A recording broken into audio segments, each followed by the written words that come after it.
Hey, what's up, Tour 904? Welcome to another big day of the Big Red Van Build.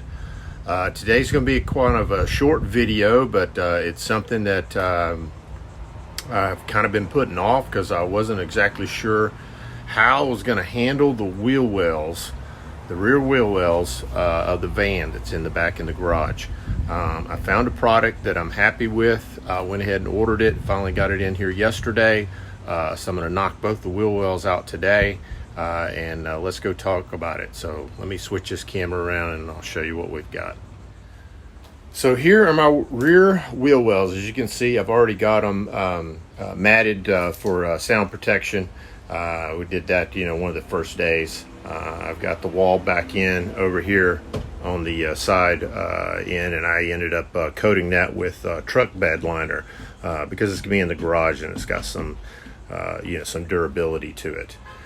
So the first thing I'm going to do is I've got some of the poly Isoproline foam board that I've made. This will go in. I got one here on the corner that's kind of cut. I did, if you watch some of my other videos, I actually slice it so you can bend it because it's rigid. So then you can actually bend it to form more of a curved surface.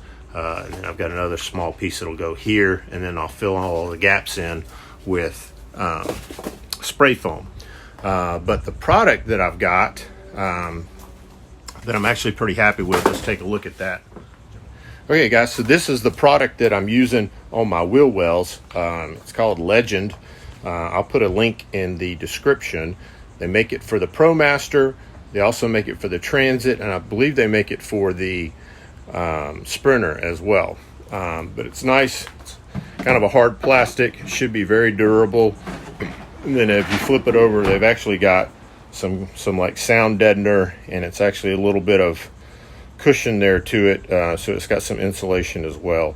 For me, this would have been fine over the wheel well.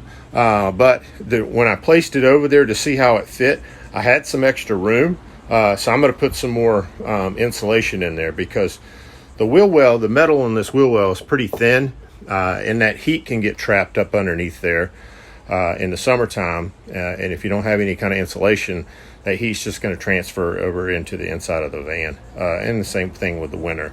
You have cold air that's going to be up in there. It's going to get cold. Get your garage back here cold, and then therefore get your van cold.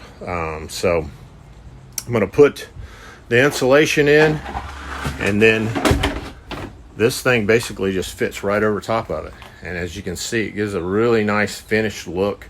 Fits in real well with the truck liner spray that I put on the walls, and I think it's going to look great. But let me go ahead and get this insulation sprayed and foamed in, and then I'll come back and show you what the finished product looks like. It actually comes with some holes here. If you don't have this in, there's actually a lip inside the fender well that these holes line up with, and you could probably just use some push pins to connect it if you're doing just more of a commercial grade.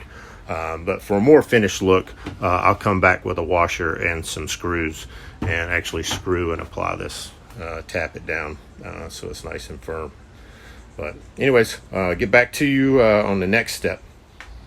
Okay guys, I got all the pieces that I cut, the poly Isoproline, and sprayed the back side of each one of these panels with the great stuff, and then filled in all the cracks around it, and it holds it. Once this stuff sets, it'll actually be like one full piece, because it's all really connected together. All that great stuff just forms, a hard foam, so it fills in all the gaps and really, makes a really nice barrier there, not only for moisture but also for heat and cooling. So anyways, let this great stuff seal for a little bit, and then we'll come back and put the covers on and screw them in, and then we're done. Okay guys, now that the great stuff's had time to set, you can see this is all like made one solid piece now, which is really nice. It's really good sound deadening, and should be excellent insulation in both hot and cold weather. One thing left to do now is to just put this cover on, and that's it. We're finished.